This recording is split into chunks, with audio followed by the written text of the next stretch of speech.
Okay, so this is the intro that goes before the podcast. It goes out. Usually I do this on my own. So it's going to be, this is a bit like having a group of people watching you masturbate. And this is something I should do alone. I'm just sitting there or in rows, just not neither shocked or impressed. That is what we're going for here. Keep this in. It's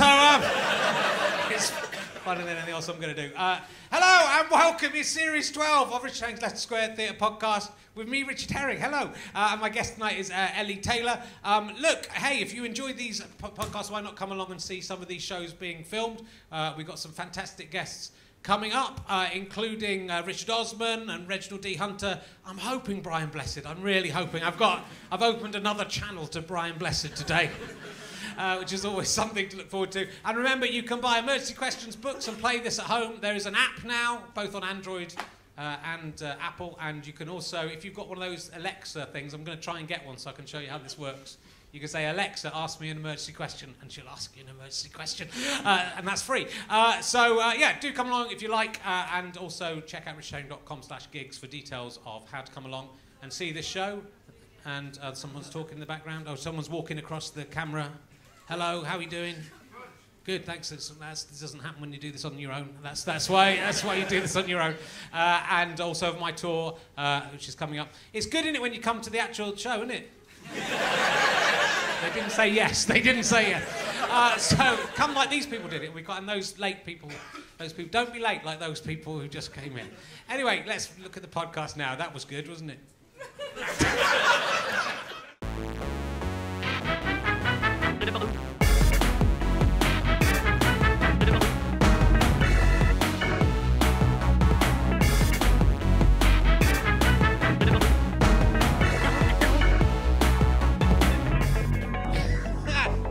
Ladies and gentlemen, welcome to the Leicester Square Theatre.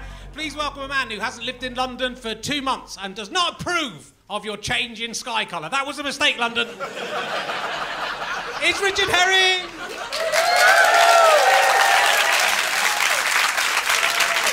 Thank you very much.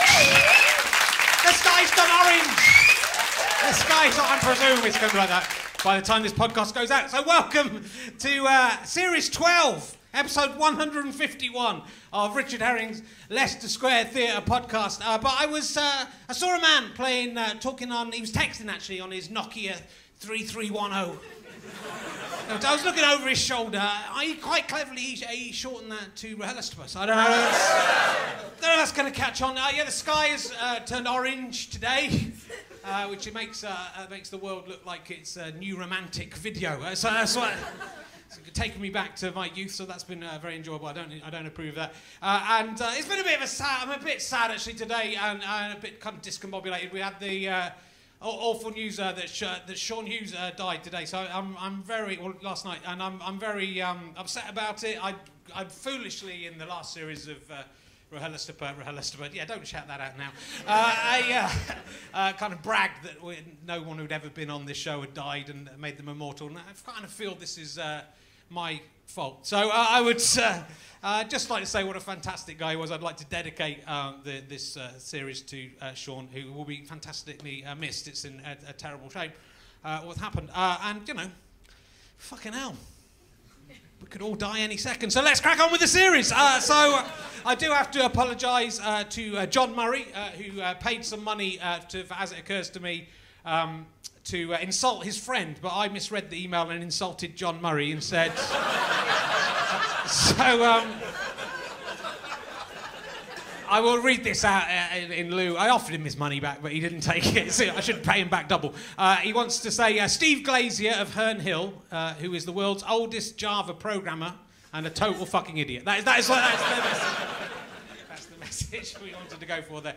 So yeah, it's this is. It's a weird time for me. Lots of things are changing. We've moved out of London, and we're in the countryside now, which is very nice. We've got a new son. He's called Ernie Herring. He's quite nice. He's a bit of an idiot. I made a Sunday roast last night, and I thought, for dinner, and he wanted milk. So I mean, it just seems seems rude. But it's kind of weird. I've obviously got a daughter already. It's kind of a weird thing having a son.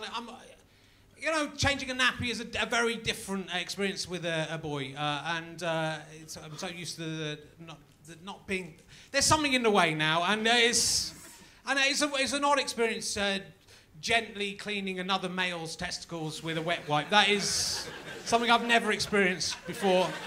I mean, I've never roughly cleaned another male's testicles. And it sounds like I've done it with other things than wet wipe, so I haven't. And anyone who says I have, and they've seen me behind the bus station roughly and gently cleaning men's testicles with a variety of different cloths and scourers, is a liar. But it's actually such a weird thing to. You've got to be gentle. They're testicles, right? So that's an odd thing, and it gives you this sort of odd focus. I just think the world would be a better place if all men every day had to clean the testicles of another man.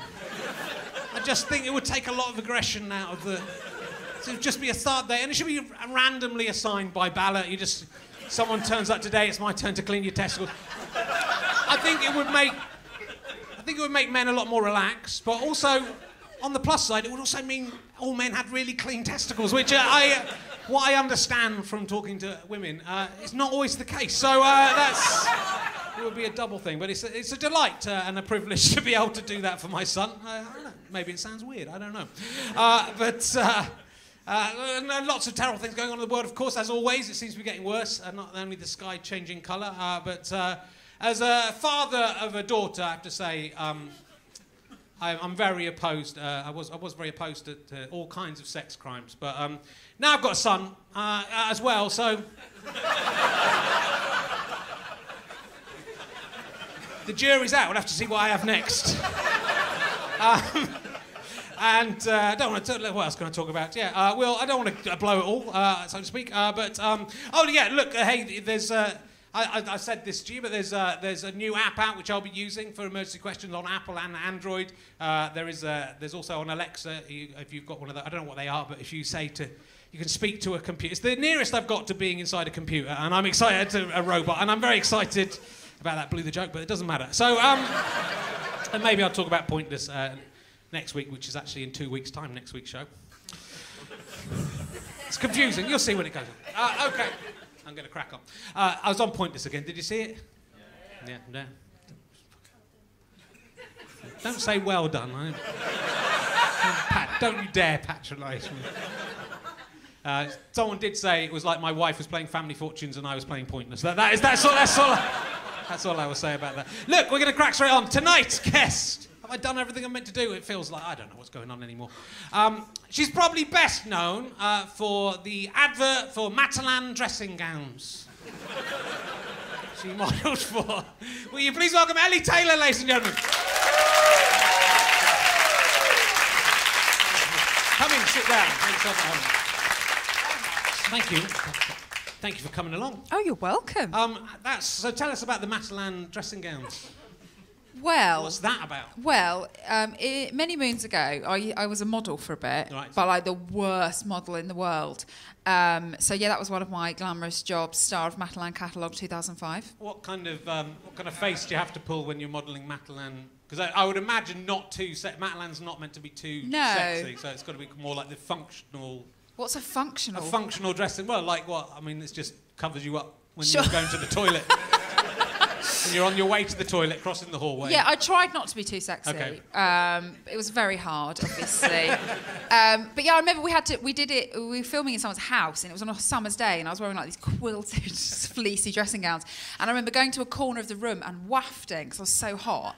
And then afterwards realised where I was wafting was like glass doors into another room. And then shortly afterwards, the owner of the house, a real male man, came out of the room that I just wafted right in front of. Right. So he had a great day. Yeah. Me, not so much. Usually letting people film me house is a bad idea, yeah. But that was the one time it paid off for that guy. Yeah, and you did Asda bras as well. Did Asda all the big hitters. Yeah. Really glamorous, wasn't it? Yeah, that's the thing. Like some like the girls I used to work with, they'd be like doing going like Prada and whatever, and I'd be going to Luton to model dressing gowns. It was a strange existence. It really was. So how did you get from that to the world of comedy? Because I was such a shit model, basically. Because I was always like, I'm quite physically awkward, and I play with that on stage a lot, I think. I like that. But, you know, you're not meant to be physically awkward when you're meant to be looking nice in a dress. And I remember, like, doing sort of shoots where there'd be three girls, like, walking in a row, and you're meant to, like, after 3, jump in the air, and they all look beautiful, and every shot would be just mouth like... ruining it. So I was awful. I was also a bit... I was fat. For a model, I was fat. Like all the other girls, skinny little minis, and me come along size 10, which is obviously like a normal size, but I was basically like Hagrid with the thyroid problem. Honestly, I had to be cut out of clothes at some shoots. It's just, it was not a fun time. No. So I thought, do you know what is much better for your mental health? Comedy. But with a bit of stint of marketing and events in the middle. I had a grown-up job for a while, and then, ended up in comedy. And was it Show Me the Funny that was sort of your first... Was that the first time you did stand-up, or had you done a bit? So I was working in marketing and events for CNN. Okay. So again, barrel of laughs. And on the side, I started doing stand-up. And after I've been doing stand-up for probably about a year, just little open mic nights and stuff. And then Show Me the Funny happened, which was an ITV talent show which no one watched, sort of like the X Factor for comedy. And I got into that, and I had to quit my job in order to do the show. And I'd never even been paid for a gig. Right. So it was a bold move. Some would say stupid, but it was all right. So from that point, I got an agent and stuff. So it all started going. So there was Tiffany. Right. It was Tiffany Stevenson doing that. And Pat Monahan, Stuart Goldsmith. Oh, Stuart did as well. So Patrick won it. In the end. But that kind of led on to everything else. Yeah, because I'd quit my job, so I had no option. I had to carry on. But I felt like I had to catch up a bit because I'd been on telly, so I was getting booked for these shows. Yeah. But I was. You know, I remember getting, like, very shortly after doing that show where I'd never been paid for a gig, I got, like, a 30-minute corporate. And I took it, and I obviously died on my arse because I wasn't ready for it. So it took a few years to sort of get as good as I should be. I still die on my arse at all corporate gigs I do. That's why I don't get asked to do many, but every now and again, someone's moved on, they've forgotten how badly I did. And they go, thank you, yes, I will have that money. Yes, to be humiliated in front of some bankers for half an hour. Oh, I get a lot of sort of construction work corporates. Right. The natural fit. They're all right though. Yeah. They pay the mortgage. Yeah, they do. And kill your soul, but same. So you're from Brentwood in Essex. True. What towns is Brentwood in Essex twinned with? And have you been to the... Oh, God, I didn't know how to do homework. Yeah, it's just that you had to live in Brentwood in Essex, and it takes some facts in. Oh, I don't know. It's Roth in Germany. Oh, right. And Montbazon in France. And also it's got a sort of loose association with Brentwood in Texas also. Oh, okay. Well, thanks for letting me know. Who are your 2 favourite celebrities from Brentwood in Essex, apart from yourself? Oh, well, first one's obvious, Jodie Marsh. Okay. No doubt there. Ross Kemp. Ross Kemp is, I didn't see him. He's a good one. Yeah. There's quite a few from Brentwood. Well, there's a school there, isn't there? So quite a lot of posh people. There's quite a lot of schools. So, well, there's a posh school there. There is a posh school, there is. Douglas Adams, there's lots of people like Noel Edmonds went to school there. Did he? Yeah. Oh, I didn't know that. I think Griff Rhys-Jones went to school there. Oh, right, okay. 2 Shoes from the X Factor went there. I remember lived in Brentwood. Yeah, I don't remember them. I remember that, yeah. 2 Shoes? Yeah. Was it literally 2 shoes, or was it some people? I think they got through to judges' houses, and that was about it, yeah. One of the shoes had to go home. You're just 2 shoes. I don't know how you got this far. Fatima Whitbread would be my favourite. Oh, that was one Have you seen her around with Fatima There Whitbread? was one of my favourite covers of our local paper, the Brentwood Gazette, was a story about Fatima Whitbread saving the eyesight of a little boy who got petrol in his eye at the Esso. Right. And she very quickly went into the Esso, got some milk and threw it in his face. Right. And coincidentally, that cured the problem. Oh, dear. She's good. I met Fatima Whitbread on some, I don't know what it was, some tea. You know, like you do all these panel shows. Yeah. And she was, I think it was a Mark Watson one, actually, and it wasn't that one. We might get onto that, though. I'll do it now.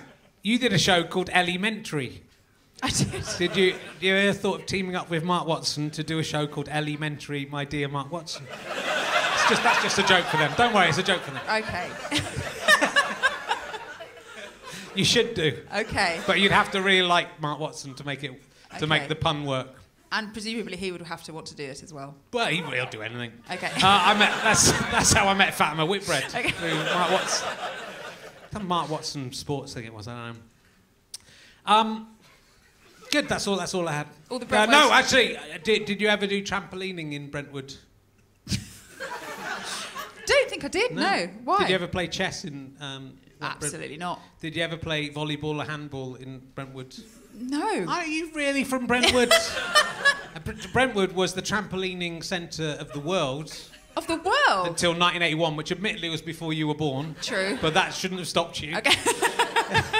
No, I never did that. No. I did Duke of Edinburgh's award. There's a big chess competitions take part in Brentwood. No, there's not. They do. It's the biggest ever load of chess players. It's a bit like this. It's 7 chess players got together. That's the largest number. And they play volleyball and handball there a lot as well. I would say Brentwood's best known for Towie. That's where most of the No.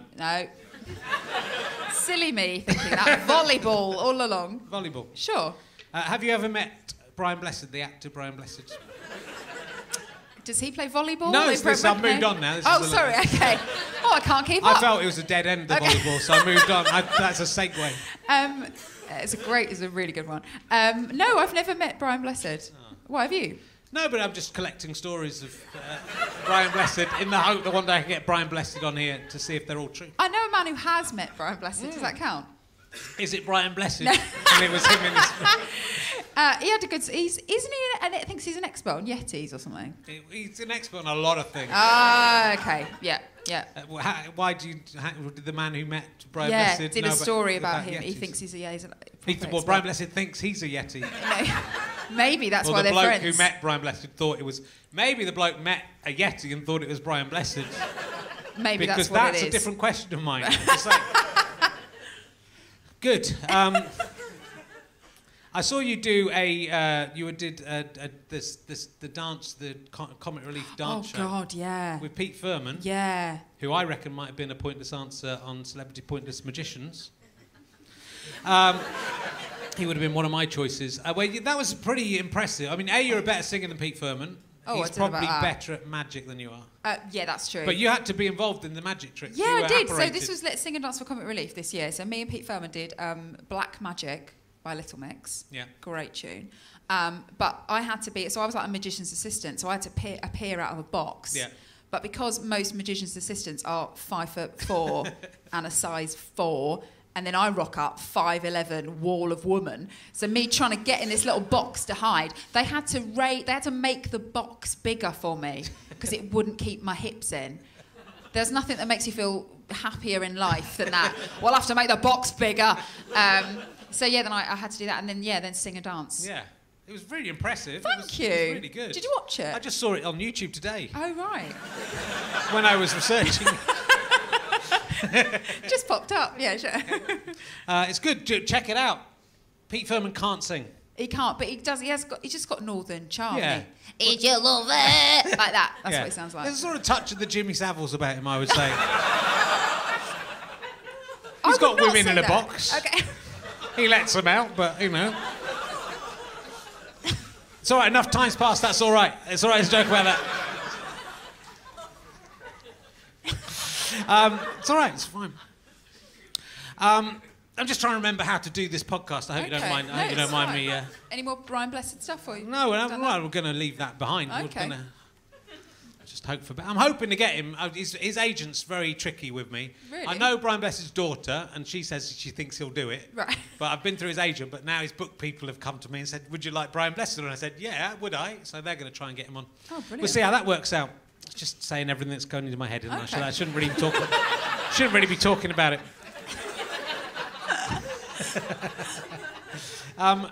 There was something I wanted to talk to you about. It was you were in Josh. Yeah. Why were you in Josh and I wasn't in Josh? I'm meant to be playing a paedophile postman in this series of Josh. I made an agreement with Ellis Right. that I'd be written in as a paedophile postman. And then I come and along. Then you come along and take my part. Is that what you were? Sadly enough, I was a spin class teacher. Okay, that's the thing. You can see how they got to that. Yeah. Well, you could have been a great spin class teacher. I'm sure. Have you been for a spin class? Is that the one on the cycling? Yeah. Yeah. No, I haven't. No. I've been in the room where it happens. Oh, right. And someone's pointed at the thing, says, "We have a spin class in here. I think you'd love it." I'm going, "Yeah." Yeah. It's good. It's good fun. See you later. It's good fun. Did you have to do a lot of method acting to get into? I'd already done it, Richard. Have you? I'd been spinning. Yeah, I used to go to a mental gym with a woman who did it, and they're nuts, spin class teachers. And this one would one of the things she would yell out, she'd be like, "Spinning is winning!" And then she'd say, "Bread is evil, bread is evil!" So that was quite motivational.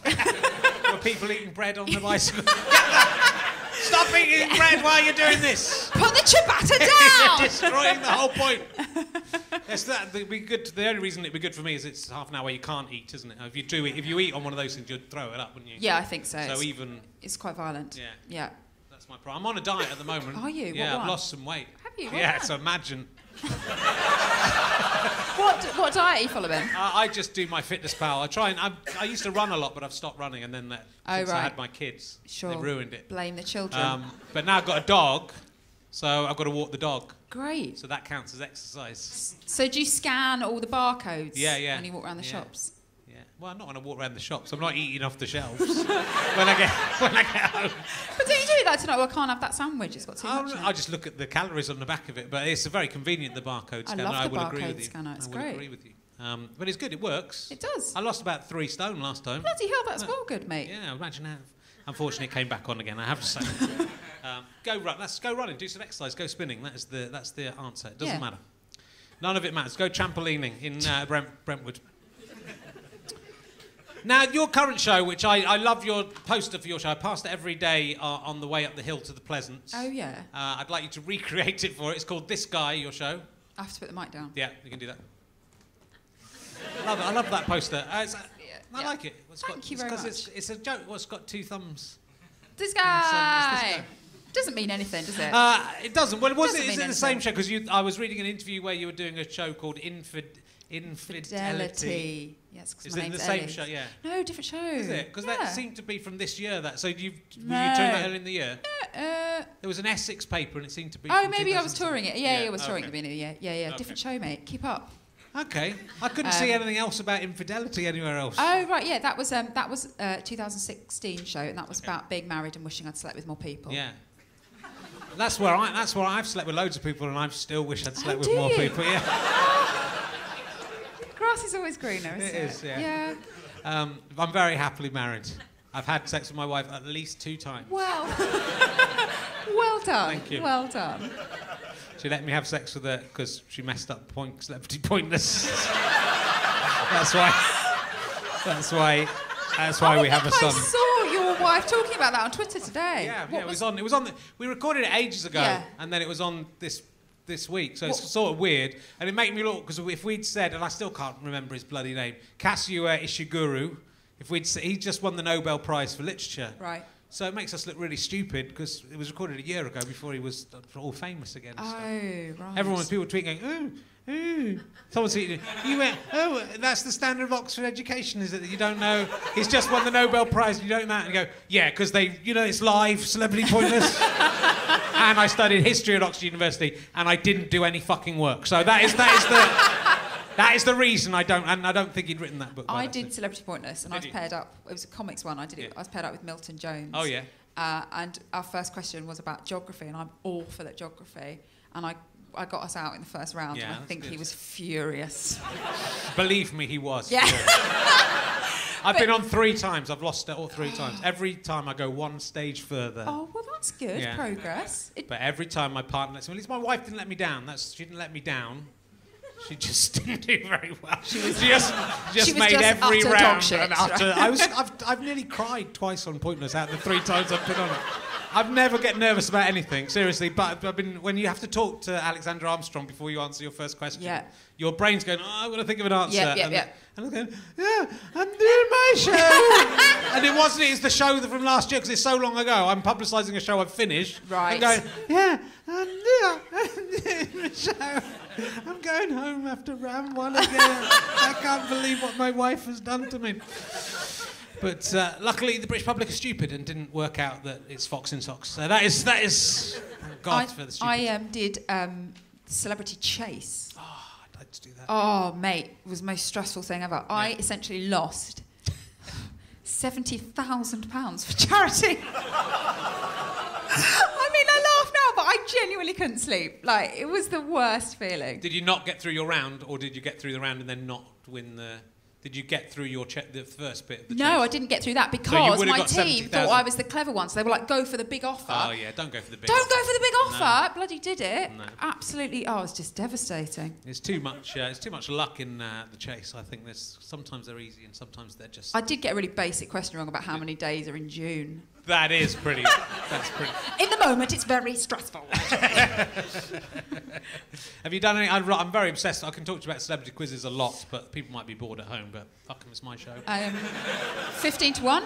Oh, you've done 15 to 1? Yeah, I like that. How far did you get on 15 to 1? Oh, pretty good. Yeah? Yeah. I think I got down to the last, 6. Okay, it's not very good. No. You've got to get to the It last doesn't count three. unless you get to the last 3. It doesn't count. Yeah. I got a cricket question, and I just didn't know, and I think my answer was... I said something like Mr. Crickety Man was my answer because I couldn't think of any cricketers' names. That wasn't the right answer, Richard. No, you never know. Yeah, It's worth a punt, isn't it? And I'm glad to have someone who's done worse at quiz shows than me. That is all I'm. You're happy welcome. about. You're welcome. Thank you. I've got no trophies of any kind. Okay, you went to the University of York. True. Which I nearly went to, but then I got into Oxford instead. But I was born near York, so I'm a big fan of York. Oh, it's lovely, York. Yeah. Whitmer-Watmergate. Okay, yeah. That's a road. There. Do you support York City, the football team York City? Nah. No. Did you? I do, yeah, I still do. They're not doing very well. Oh, dear. No. They should focus on volleyball. The breakfast. They should focus on football a little bit. What do you study at university? English, literature, brackets, writing, performance. Okay. Drama, close brackets. Who wrote the 2006 novel Something with Me in the title? It was Kashio Ishiguro.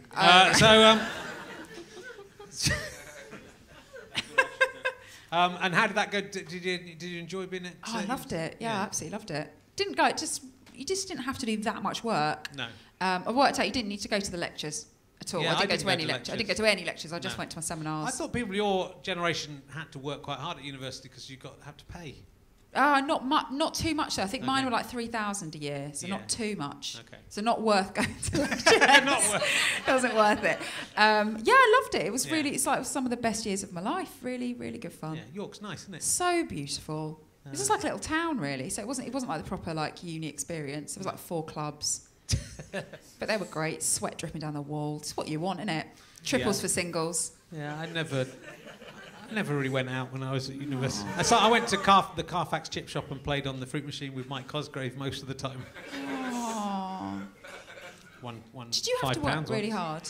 No, I didn't. I skived all the way through. I copied people's essays. The last term I started working quite hard.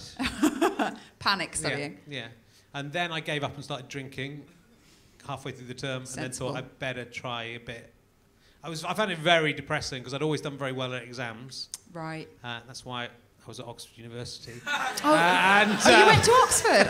You didn't mention it. So. And then I'd never done an exam where I wasn't prepared for it before, so I was quite suicidal actually. I thought suicide was an option to escape this problem, but stay in school, kids. Stay in school.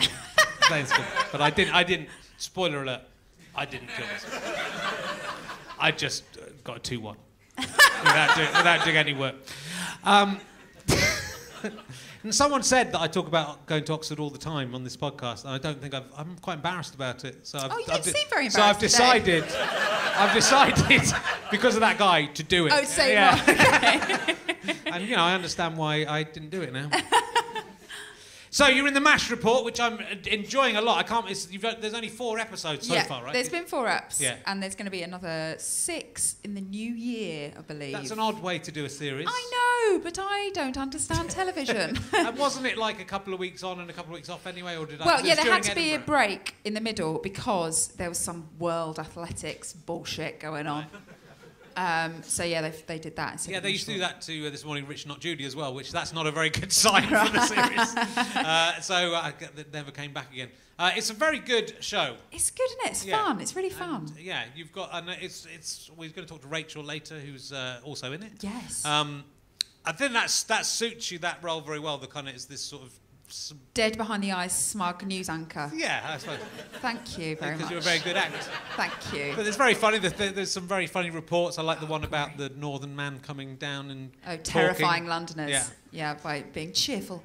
Yeah, they're great. I think because the Daily Mash, obviously, the thing that they're known for is obviously the brilliant, really snappy headlines, and that's a lot of what I get to do. I read out the headlines and the little stories that go with it. So yeah, it's a brilliant part, and it's a really good show. It's a really interesting cast, really new people. Yeah. I think the format is it's different. Yeah. I think it's just really right for the time. Well, like a lot of people have been trying to do this topical show in England or the UK that doesn't seem to have worked in the UK before. I think this has a very good shot because it's not just there's an element where Nish I suppose is doing that John Oliver, John Stewart sitting behind a desk and talking, but he makes it his own. I think as well. He does, yeah. And I just think it's got a really British sensibility about it.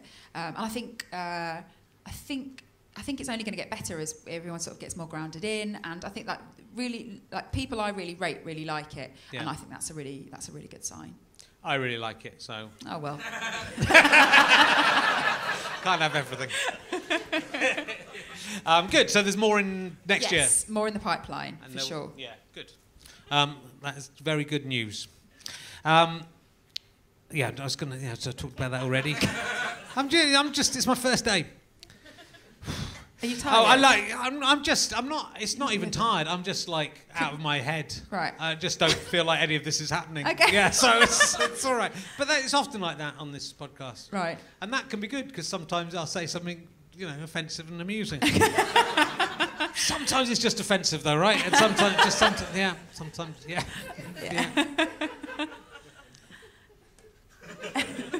Well, I haven't said anything offensive. I enjoyed this thing you did about the non-motherhood challenge. Oh yeah. That was on. Yes, that was last year on Facebook. Yeah.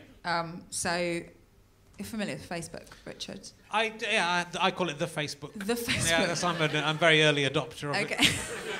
Do you post pictures of the kids on the Facebook? We do a little bit, not very much. Yeah. I've got a friends account and a public account. And I don't put the kids really on the public account. Public one, sure. Because, look at the kind of people who like my stuff. Absolute look at them. Nutbags. Yeah. No, that's fair. Yeah, fair enough. But, we've put a few of the kids up. Yeah. So it was basically, there was a thing called the Motherhood Challenge, which was where loads of people putting up 5 pictures that made them proud to be a mother. So just lots of, smug pictures of kids eating with just avocado all around their mouth. Oh, someone likes guacamole, no one gives a shit. There are lots of that. And then so I thought I was going to do the non-motherhood challenge, so I posted 5 photos of myself that made me proud not to be a mother. So that was 4 photos of me asleep. Thank you. And the 5th photo was of me asleep holding a bottle of wine.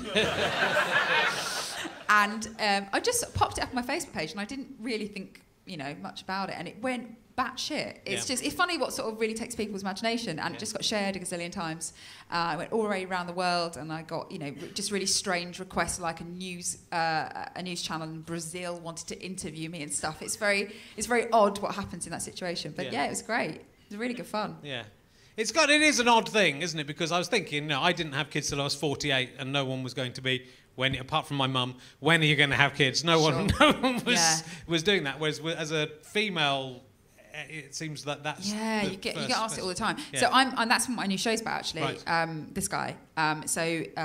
Which is I'm on tour now. Thanks. And it's all about basically the pressure to have children when I have the maternal instinct of a pita bread. Right. I'm just not interested in babies. No. I don't have that. I don't coo over babies in any way. Cats, on the other hand.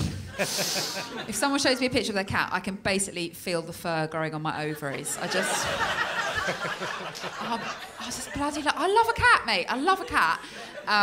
Whereas, and all my girlfriends are at the age where I think there's only 3 of us left from school now who don't have children. So, like any marginalised group in society, we've set up a WhatsApp support group, which is, true story, it is called the Barren Karens. So we're very different, the Barren Karens, to all the rest of our friends who are now at the stage where, like, when we go and like one of our friends has had a kid, so you have to go around and look at the kid. You'll experience this now. Just people come around to check that you have indeed had a baby. So you go around and you look at the baby and say, well done, here, have some baby gap clothes. And at that point, like all of my friends who have children will sort of queue up in order to hold the baby, because they're like, just need to fix the baby, just want to hold the baby, and more, they need to smell the baby. Just snort the baby. Honestly, I'm surprised. There's going to be a time where one of them gets out a £20 note just to inhale this child, and I just have no interest in any of that. Yeah. Which is tricky. Well, you know, it's good because there's too many people in the world. There are too many people. We shouldn't be encouraging people to have babies they don't want. Yeah. We shouldn't be asking them about it. It's true, but then I also feel like if I don't have kids, will I just have FOMO?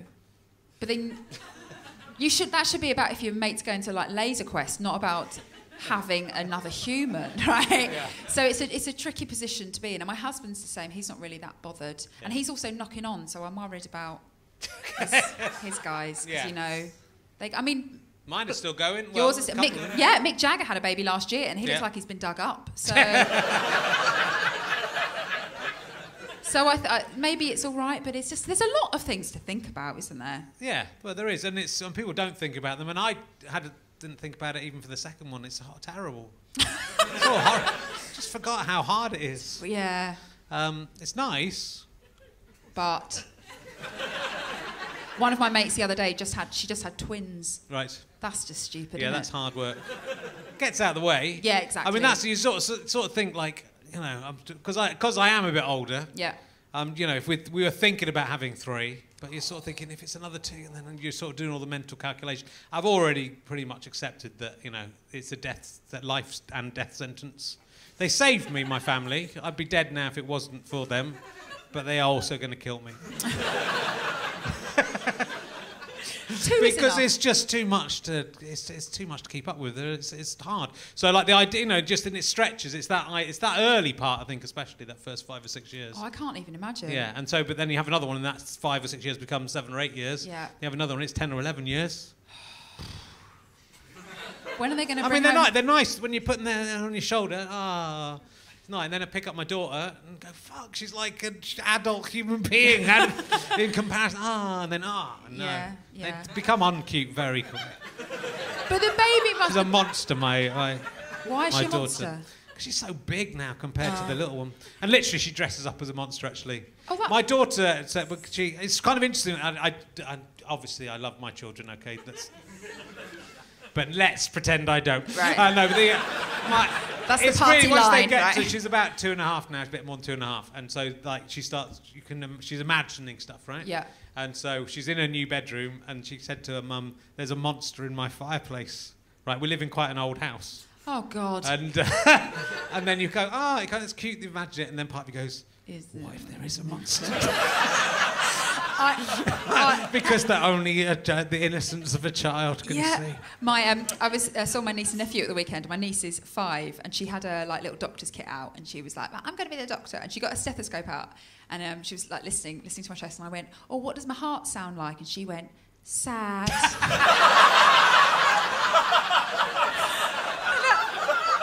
then I was like, "Why?" And she went, "Because it's broken." Oh my God. I mean, really cutting stuff, isn't it? Stuff. And I remember once I was trying to look after her. I was trying to put her shoes on, and I couldn't get her shoes on. And I was babysitting, and I couldn't get them on. And she just went, "You're not a very good grown-up, are you, Auntie?"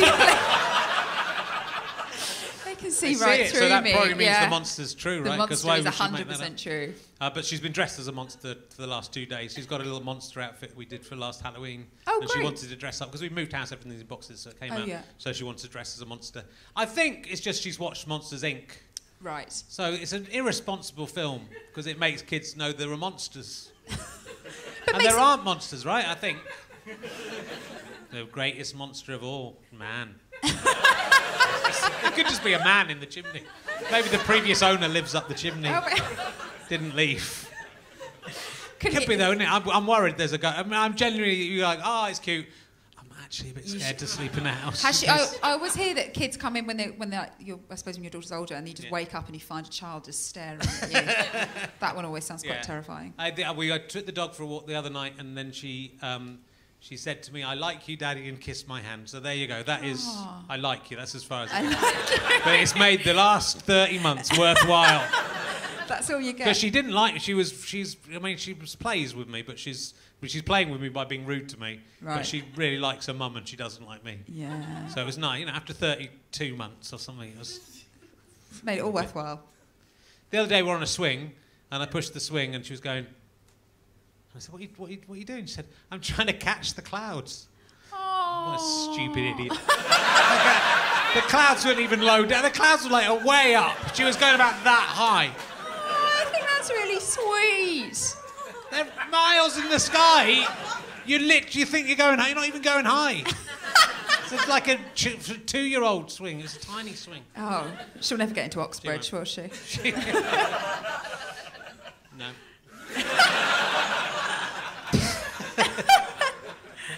And what's the lodge? The lodge. The lodge. Yes, that was it. I did it was a couple of years ago. I did a Disney musical sort of TV show. So it's about a group of kids who would take over a hotel. God knows. So I come in, and I am the love interest for the dad. That's where I'm at. It sounds like you're upset you weren't the love interest for a child. Is that way? Well, I was hoping we were the love interest. I mean, there were these 18-year-old lads going around. Yeah. No, it wasn't. I was the love interest for the dad. But that was quite fun. I had to do a dance routine. Did you? Yeah. Oh, dreadful. But yeah, it's good fun. Yeah. Good fun. What would Disney like to work for? Great. Yeah. Got to say I've that. got to say that. Mickey loves to sue. No, they were lovely. No, it was really nice. It was quite nice being like part of something so big and something so sort of foreign to everything. You know, I am obviously an adult who does quite rude comedy sometimes, and I'm like, I'm having to come in and this very sort of moral story. So, but it was an interesting, and we filmed it in Belfast as well, which was nice. Good crack. Yes. Good crack. Yeah. Good. So, look, I'm going to ask you an emergency question from the app, the emergency question app you can get now. Yeah. Oh, shut up.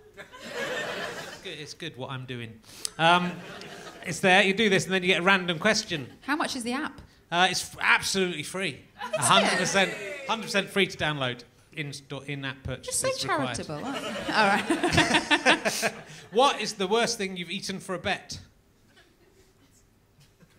I tried to eat... the reason I asked this question is when I was... we'd just left university, we were living in Acton, and we had a house party, and I said, if you give me £50, I'll eat that entire pack of butter. Like a Labrador. And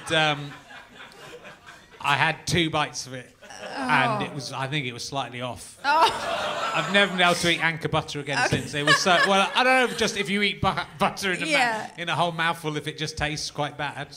That's horrible. Yeah, so I didn't even win the £50. Oh, God. Because I only ate 2 mouthfuls and then felt really sick.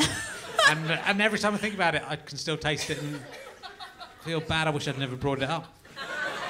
I don't think I've eaten any. I'm quite fussy about what I put in my mouth. Are you? Yeah.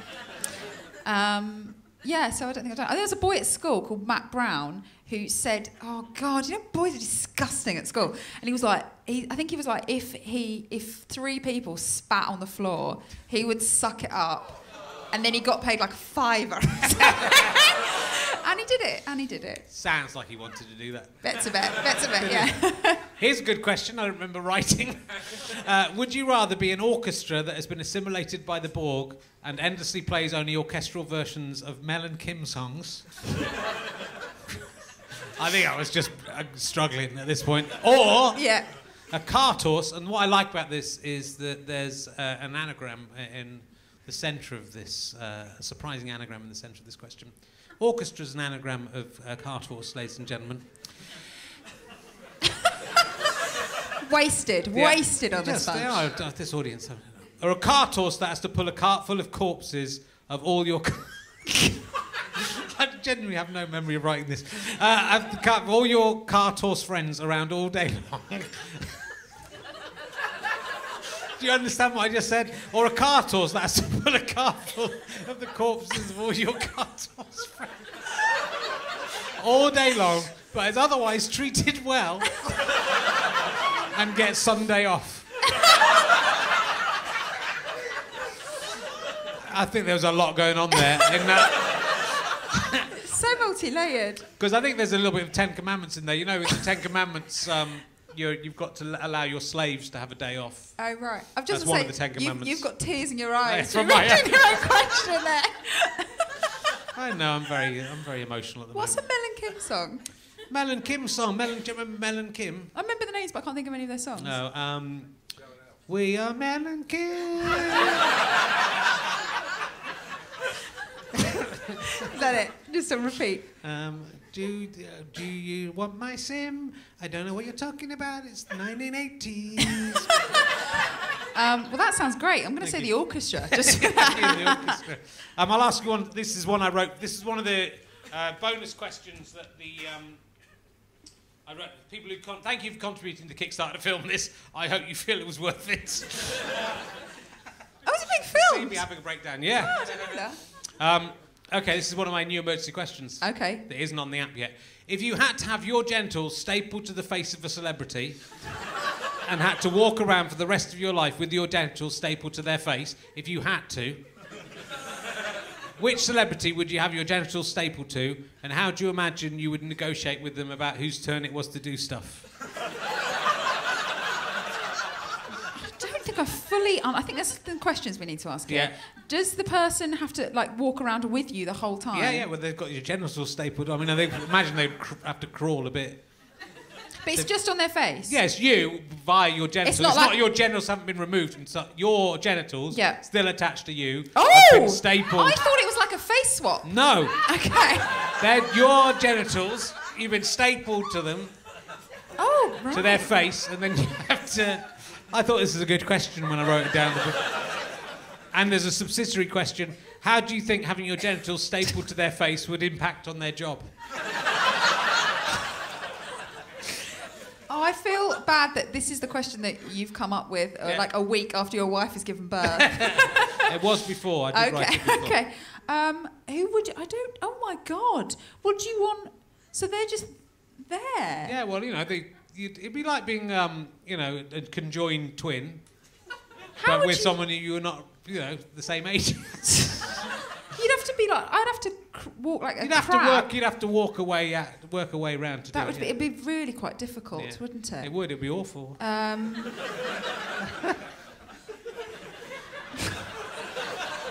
Just so... I mean, I feel like, again, it was the similar answer to the questions we were asking. You want someone clean and nice.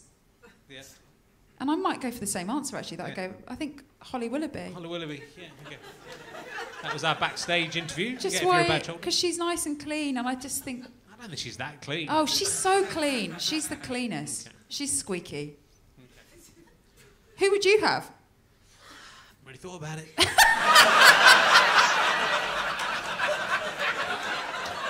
I just write this shit down and see what... I mean, it's, you know, in a way it's worse for a man, isn't it?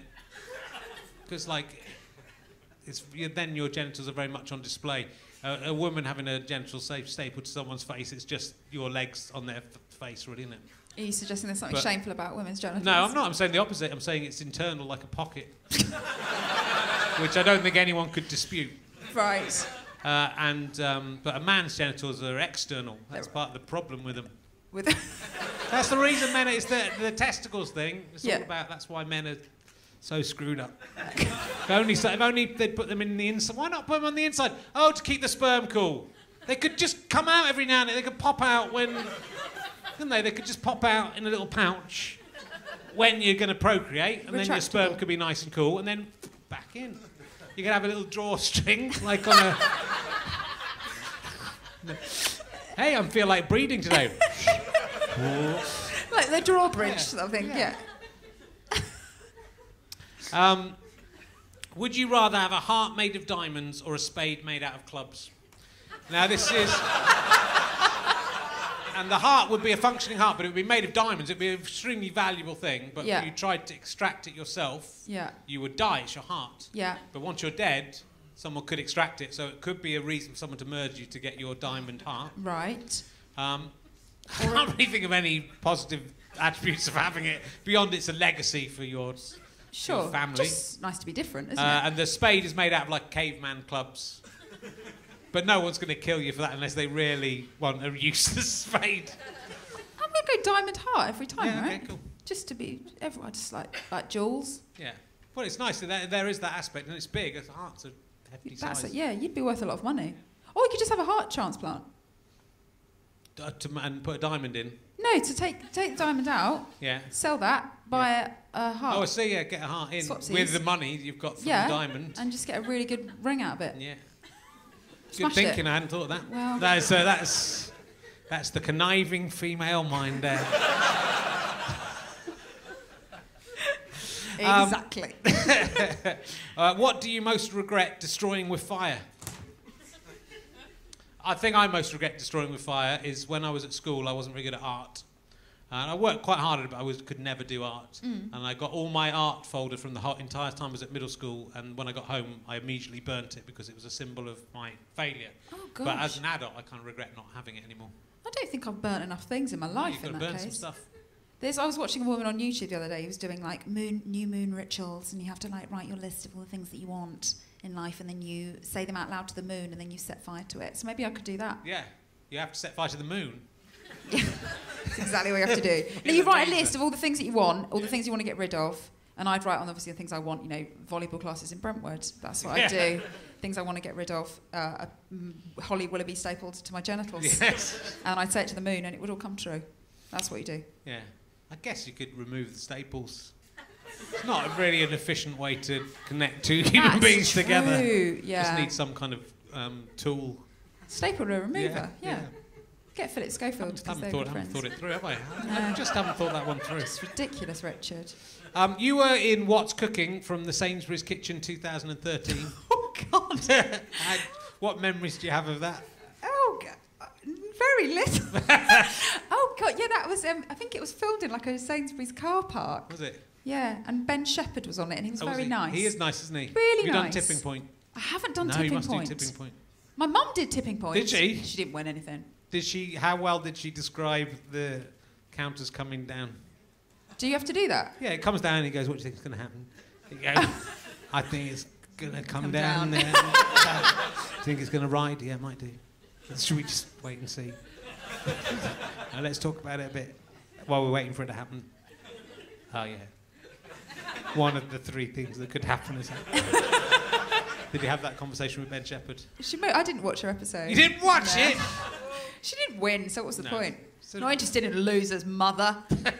She did The Chase. She's quite good on quiz shows.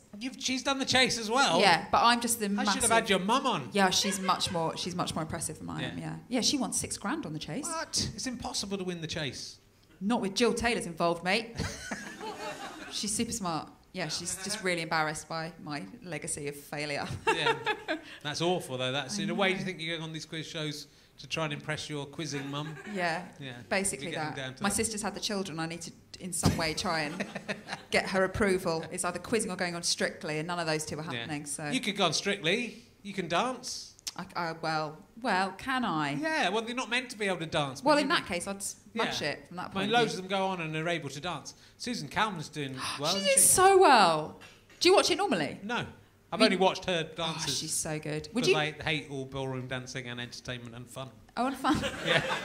Are you dead inside too? Yeah. Oh, cool. Yeah, me too. Yeah. I've got really into it this year because Susan's on it. She's brilliant. She's so good. Would you ever do it? No. Okay. Not a chance. Not a chance. I like going on those kitchen... Was it one of the Saturday morning kitchen things? Ooh. I just go on for the food now, and that's it. And so you're meant to go on to publicise stuff, right? Like Sunday kitchen, Saturday kitchen, Waitrose kitchen. I go on because you meet some weird celebrities, and then they cook you some really nice food, and you can usually have a drink, right? And it's free. A free it's boozy free. brunch. Yeah. That's what you're after. And I go and try and keep my head down and say as little as I can. Right. Because no one watching them is going to come and see. Look, then these people aren't going to... Who watches the Sunday brunch here? No, they do, actually, yeah. Who's here because they saw me on Sunday brunch? Not a soul. I haven't done it for a little while, but it was great. Last time was that we had whiskey last time. I drank loads of it. Did you? I took one away. You get cocktails. I took one back to the table. Just try to stay as little as possible. I met the bloke who plays Olaf the Snowman from Frozen. He was in Pixels at the time with Adam Sandler. That was what he was publicising. Oh. He didn't admit that it was shit, as he should have done. That's meant to be awful. Yeah, That well, film. you know, even by Adam Sandler's standards, Oh dear. it's weak. It's a weak programme. Right, so I'm gonna do another emergency question from a random one coming up. That's I won't ask you that one. Who is your favourite? It was too convoluted, and it comes. The problem with this is that we put the book in the app, and sometimes the question comes up and it refers to another question. Too much. It's very poorly designed. Okay. Can't wait to get it. Who is your favourite mythological figure? That's a good question. Oh. You studied literature. Admittedly English literature, but Yeah, but I did like stupid. One of my essays was on The Office and Alan Partridge. right. I didn't go to Oxbridge, clearly. Can I say, does a mermaid count as a mythological creature? It's not like out of proper. I'm going mythology. to allow it. Mermaid, mate. Yeah. Why do you like the mermaid? I just want to be a mermaid. I've always wanted to be a mermaid. Really good swimmer. Yeah. Want hair to cover my boobs. Yeah. That's it, really. You end up with the fish genitals. Why are you obsessed with genitals? Because it's why we're here. Have you not listened to this podcast before? I don't think it's ever been quite as genitalia focused. It's very much. Okay. Cool. At least I haven't asked if you want a chocolate bar at your bum. I've given you some respect. Just Well, what an honour it is, Richard. I haven't asked you the human centipede question, have I? Well, you basically have in another form, apart from staples. Shut up! I'm running out of ideas. You know how hard it is to come up with these questions. Is there another question, like what celebrity would you like to have super glued to your genitals? That's a good Blue one. tacked. Why can't we all just be friends? That's a nice question. I'm trying to get a dating one. This is a dating one. Oh, yeah. Which is the best of the cartoon cats? You like cats? What's the best cartoon cat? There's a lot of them. Oh, well, the one that Antonio Banderas plays. Oh, yeah. The fit one in Shrek. Put a Shrek in it. It's a good There we go. I like Lino the best, but Top Cat as well before he did the adverts. Who's Lino? Lino from the Thundercats. Oh, thunder. Here's another one question. There's 100 dating questions. This is a good one. If I had food on my face or stuck in my teeth, would you tell me about it? Oh, that's a really hard one. I've got such massive teeth that I have a lot of time I have food in my teeth. It's a nightmare with these choppers. My wife's got big teeth. Yeah. She looks like a kind of llama. It's what attracted me to her in the first place. I'm a big fan of hooved mammals. And that was one of the things I liked about her. My husband calls me horse teeth. Does yeah. it? Yeah, it's nasty, isn't it? So I think I would tell you. She worries about having stuff stuck in her teeth. Top tip: just use a bit of hair to floss them out. Showbiz to the end, guys. Hold on, here we go. I've done some for kids, not for dating kids, mate. Okay. Separate. This is a kid's question. Would you rather be a bogey or some belly button fluff? See, I can do stuff without genitals in it. Just move it up slightly. Belly button fluff. Yeah. It's just cosy, isn't it? Yeah. Like it's nicer than being a bogey. Yeah, but you could probably see more if you're a bogey. Maybe. Belly buttons are weird. That's the weirdest thing about having a newborn baby. Why? Because for ages they've got this big fucking clamp on there. My friend's and it's all mum... rotting flesh. And then you're worried you're gonna pull it off and hurt them, and then it falls off, and you go, "Did I pull it off?" And then it's this weird. And I genuinely thought for quite a while my son was going to be an outie. And I thought, good I can't. God, I'd have the to shame. leave. I'd have to leave him on the hillside. But I think it's going in now. My friend's mum. No offence to the outies, but you are scum. You shouldn't be allowed to breed with us normals. My friend's mum she's got 3 kids, kept all 3 of the things. And she kept them in a really special place because she didn't anyone to nick them if they got burgled. She kept them under the cooker. Like with the jewels of the family and the umbilical rotting cords. Gross. I asked my wife if she wanted to keep it and she looked like she was going to be sick. I have to say, it is so disgusting. You didn't do anything, people do weird things with the placenta. Yeah, no, we didn't. Bin it. Yeah. Straight, it's just gross. Yeah. People make like smoothies. No, thanks. No, not interested. You know, but it's interesting, isn't it? I wish I'd, you know, it's the closest it's like legal cannibalism. Cannibalism, yeah. You're sort of eating a baby. You're eating the bits of the baby that that fell off, didn't quite fit on. Like jerky? Yeah. No. I can't, no. But no, it was, but the birth processes are... Horrific. You know, when I think about it, probably the worst thing about having a child isn't the belly button. The worst thing is probably it coming out of... It's terrible. So it was very stressful for me. Again, it was the second time. It was awful. Did you get a bit hungry? Did you have a snack during it? No, well, actually, it was incredibly rapid this time. So thank in goodness. the end, Thank goodness she was thoughtful. Yeah, but oh dear, it's not neat, is it? No, not neat. We nearly had it in the. We were very overstaffed. The NHS needs a lot of help, and we're not getting it. We nearly had it in the corridor. To be honest, I nearly had to do it, and we were in hospital waiting. I nearly had to do it because they wouldn't believe her. They wouldn't believe she was having a baby. I said, look, you know, there's not a big fart in there, mate. That is a baby. I'm not a doctor. Well, that was a good one. It's gone past now. What's the strangest name you've ever heard anyone give to their grandparents? This is for kids. This is a kid's question. I called my grandma my nanan, and lots of people think that's amusing. Well, I do not think so. Nanan. Gaga. Gaga. My mum tried to get on board with Nonna. I'm like, Right. Mum, you're from Greenwich. You're not going to be called Nonna. So, yeah, she's just Nanny. Okay. Would you rather be King Kong or King of the Swingers?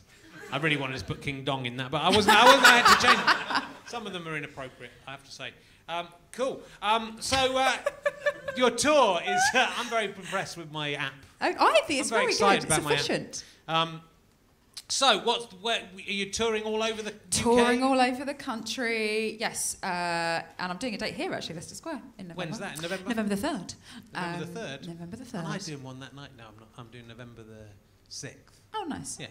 I'll leave you something special in the dressing room. I know. I'm in before you. Yeah, well, I can do it. I'm here all the time. Okay. I'm here every week. You're just going to hide something. I'll put something... I'm going to put my... The umbilical cord. My son's umbilical cord. I'll put it in a smoothie for you. That's so nasty. And then they're sick on you and stuff. I don't know why... I think you're right. I don't know why anyone has a kid. The modelling agency you work for was called ISIS. Is that right? How are they getting on? I feel sorry for... yeah. I have a Muslim friend who bought me and I think not knowing, an elderly friend who bought me some shower gel called ISIS. And I think, are they making an admission here? There was a girl at my uni, a beautiful girl, called Isis. Was there? Yeah. She has to live with that. Well, it's the so-called Islamic State, so I call them SCIS. Okay. That's what their real name is. They're not doing so well, are they? Come on, Islamic State. Come on, try a bit harder. Not doing so well these days. Is this a benefit to be for honest, ISIS? you know, if I was a terrorist, I'd just be embarrassed about, you know, that Americans are better at killing themselves than they are. So it's true, isn't it? I just sit back and let them do it themselves. Just wait. It's going to be quicker. That's all I'm saying. If I was a terrorist, I'd be embarrassed. That's all I'm saying. If you have a problem with that.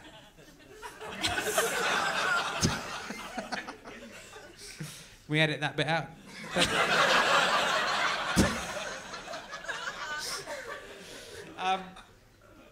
Well, you did some interesting stuff. I want to talk a bit mildly seriously at the end about. Okay. There's the kind of you did something interesting thing on your blog or on your website about the Kardashians and body image and this sort of thing. Yeah. I mean, it's sort of interesting because obviously you are an ex-model, and you know, I think many people would say you're very attractive, and not me. And that's the way that sounded. Many people say you're attractive, but For me, horses for courses. For me, I'd rather the belly button from my son. But you sort of talk about your own issues with that. It's sort of with body image problems. I'm batshit. Yeah. I'm batshit. But I think modelling didn't help. No. And it's just a bit weird. So yeah, I think Instagram is just mad for making you look at other people and going, oh, but I don't look like that. Yeah. So yeah, I wrote a bit about that. It's just hard. It's comparison, isn't it? Yeah, yeah. Just so much comparison at the moment, and I find that's quite difficult. And I try I try and to be better as I get older because I want to be a good feminist, but I am still like, oh, I had fried chicken and now I want to kill myself. So it's a funny old line to walk. But yeah, I think it's difficult for girls of my generation. Yeah. Well, it's sort of interesting that, you know, I mean, I think that's in a way it's a positive thing that if someone, you know, is still feeling that and they're an ex-model and they're still feeling that you know, modelling and TV people are kind of giving you that idea, then that should in a way make people think, oh, hold on, this is a bit crazy. Yeah. But then I don't know, I'm like well, arguably reasonably stable human who has got a nice husband and a nice life, and then I'm still, you know, feeling, it makes me feel weird. Yeah. How's it going to make young girls feel? Do you know, that's the kind of thing I do, that sort of concerns me a little bit. Yeah. And how, like, you know, just still, if one of my friends has got food poisoning, a little bit of me is like, oh, lucky bitch. Like, that would drop a stone before the holiday, that sort of thing. And it's like having that in your head, like, what is going on with that, mate? But it's a fascinating thing, and it's because the way society has changed. It's always been, obviously, people have always loved beautiful people and wanted to see beautiful people on TV. But you know, in the old days, it was much more like, if you watch TV, there were people on who didn't conform to that stereotype of attractiveness. Yeah. And now it seems everyone's so much the same that it becomes impossible for anyone to. I think because everyone is so filtered, aren't they? Yeah. I was on the tube the other day, and there was these little. There must have been like beautiful teenage Japanese little girl tourists, and they were taking photos all around London. Clearly, they're on their phones, and they weren't just putting filters on Instagram. They were literally zooming into their faces and whatever app it was, like airbrushing out like lines and stuff. And I thought, well, just nothing really exists, does it? It's just so weird. You take photos and then you edit them, and then you have friends who like will make, you know, we need a photo of us doing whatever.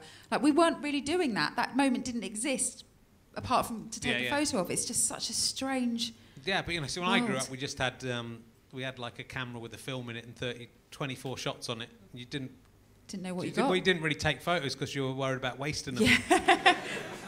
so you would really have to be something you thought was worth taking a photo of. Yeah. You had to wait for it to come back and then see if you'd got it. Yeah. And so like the fact that you can take a photo of everything at every second of the day is kind of worrying. I used to work on the Boots photo counter. Oh, did you? In the days before, like, phones and stuff. Well, not actual phones. Before smartphones. So, yeah, and I used to do the developing and stuff. That was quite fun. No one thinks of those people, do they? No. Where they all out on the scrap heap. Got their little doing bloody stand-up. Yeah. Yeah. No, it's interesting. What's the answer to all of this, Ellie? How do we sort it out? I think probably the answer is, I've been thinking lately, maybe it would be good if, you know, you have laser eye surgery. Yeah. If we could get like just the pretty filter from Instagram into the eye, just in your eyes, then everyone would look beautiful and you wouldn't need to worry. Yeah, okay. That seems like the sensible option. I think that could work. Yeah. Well, they had those glasses for a while, didn't they? They were trying to get people to wear glasses that could do computers. Oh, the Google thing. Google glasses. Yeah. So that catches on. Everyone But with a dog filter. If everyone knows it's not real, it's kind of, you know, if those you know, you can see. You can see the person when they're not being photographed. I don't know. It's a strange thing to have to cope with. Luckily, I'm very, very attractive. So. And do you think that, you know, some people say you've got to be unattractive to do comedy, and I say, well, look at me. I'm neither attractive or good at comedy. So, have you found that being attractive is made it more difficult or more easy for you? I mean, it's a weird question to be asked. It is a weird question. I think the modelling thing, people found that interesting at the beginning. Because I think when you start out, people like a hook, like, you know, this is the ex-comedian. Like, you know, they like to be able to sort of pigeonhole you quite quickly. And for me, it was ex-model. Yeah. Even though I did it for about 2 years, and it was like the most inconsequential part of my life, really. And I was never really that involved with the whole industry because I was on the fringes and dog shit at it. Yeah. I felt maybe pigeonholed by that a bit, but I think that's kind of fallen by the wayside now. Yeah. I hope, anyway. I mean, I think maybe what I'm trying to get at badly is, I mean, I think, you know, lots of people, everyone has these hang-ups about themselves. Yeah. I think, you know, so people think, oh, I was the kid at school who was bullied, and I was the kid at school who was weird looking, or But nearly everyone has that, right? Even the people who other people would look at them and perceive them as being attractive. Yeah. So I suppose my thing for that was I was really tall. Like I've kind of plateaued, but as a child I was like freakishly tall, like 5'7" when I was 9, kind of thing, like weirdo. So I suppose that was I always felt quite self-conscious of that. So maybe that's where my angst and stuff comes from. Yeah. But other than that, bloody charmed life, mate. Don't know why I'm here. I suppose people do. I think people do find that. I think people often think that comics are always have had awful, tricky lives and tricky existences. But I think there's quite a few who haven't. Maybe you try and find the angst so you can write an Edinburgh show, don't you? I guess. Part of me's like, because my husband's a journalist, part of me's like, get a bit of a head injury in Libya, just to give me something to work with. Do you think audiences have a preconception, though, that you have to fight against, or do you think it doesn't make a difference? I think... to do sweeping generalisations, I think when you go out on a mixed bill, I think as a woman, I think sometimes you're more judged. I think that's probably true. Yeah. I think you tend to end up representing. You're not just a comedian. You represent all female comedians and how people who have a certain view of female comics anyway you will live or die on what they already think, and also you represent. If you have a bad gig, then they will all female comics are rubbish. Yes, yeah. That kind of stuff is just so boringly dull. And still, you obviously still have the people coming up to you. I don't usually like female comedians, but fuck off. God, especially when it's women, it drives me nuts. I don't usually. How can you not find women? Who do you how shit are your friends? If you don't find women, my mother is hilarious. I genuinely feel very sorry and sad when people say that. Yeah. It's just nuts. Well, I agree, but it is that thing, and you can understand it sometimes when it's a man. It is because they might not know any women because they might be maybe a loser in themselves. You know what I mean? But it's because you think. Well, you think, how can you not have got a funny friend or a funny relative? Yeah, exactly. I think it's just so much social conditioning. Yeah. I think it's weirdly still sort of ingrained. Yeah. Do you think it's... I mean, it feels like it's changing and moving onwards. I think so, yeah. But then the world will throw up something else that makes you realise how awful it is. But well, it feels like... I don't know. It does feel like... Well, you wonder if it's like a revolution, but it's just a revolution on Facebook. But it feels like a lot of my female friends are kind of garnering at the moment, and we're talking at the time that all the Harvey Weinstein stuff has come out. So it feels like there's a real push for it shouldn't be this. It shouldn't be a push. This should just be normal. How is this? It's a real sort of. I don't know. It's making a lot of people angry, and I think people are reconsidering things that we've taken as sort of the status quo. Like this thing at the moment going around on Facebook on social media stuff. Me Too. Mm-hmm. I don't know if you've seen that. It's about all the women who have been sexually assaulted or harassed, putting up online saying that has happened to them, and you just see my timeline is littered with literally every woman I know, and you go, this is just a thing that you take on board, and the stuff I'm like, well, I haven't really had any of that, but there was this time and that happened, and it's just so part of your life as a woman that you don't even think about it, and we should think about it, and it's the little stupid bits that I think of, being groped in a nightclub or the catcalling and stuff that we shrug off as just blokes being blokes and normal. Yeah. That's the stuff that allows the bigger things to happen. It's like a gateway into that. We need to shut it down at the bottom to prevent that happening. So from that point of view, I feel like there does feel like a real garnering of passion at the moment from women, so hopefully attitudes will hopefully, then you've got the president of thank you. But then you've got the president of the United States. I know. I mean, the world's so confused. Part of me, I wonder if the Harvey Weinstein thing had come out before Trump, and then subsequently that had come out, if that would... But, they ride... Trump's riding it, the Republicans are riding, going, look at this guy because he's a Democrat, and then just ignoring the same thing happening to... So I don't know. I don't understand how he's allowed to get away with everything, and nobody else is, but... and other people are, but... Yes, it's very confusing. Anyway, I think we're going to have to call it a day there, unfortunately, but that was very exciting. I'm so rubbish. You really tried. You just sort of petered off. I just thought that's not the right thing to say. That's not right. It's not exciting, is it? That was exciting. Insightful? No. Oh. Damn it. It wasn't. It was elementary, my dear Mark Watson. It's been really fantastic talking to you. Thanks so much for coming on. And do go and see Ellie on tour. Ladies and gentlemen, Ellie Taylor. Thank you.